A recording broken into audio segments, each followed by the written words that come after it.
very often we think that regulation is what is determining of what is possible or not possible, or how a new tech will behave. However, actually regulators are laggards in front of technology. Very often new tech happens and it takes baby steps in the commercial world, and slowly it gets into the domain of regulation. I'll tell you what happens.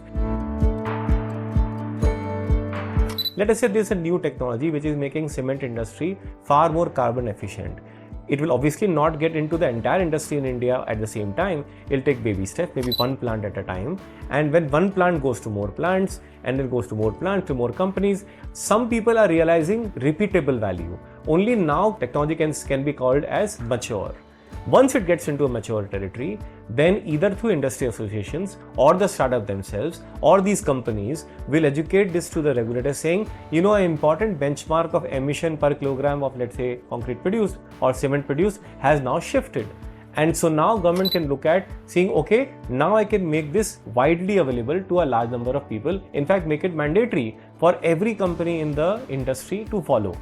That's how new tech engages with the regulation and actually impacts regulation more often than regulation impacting it.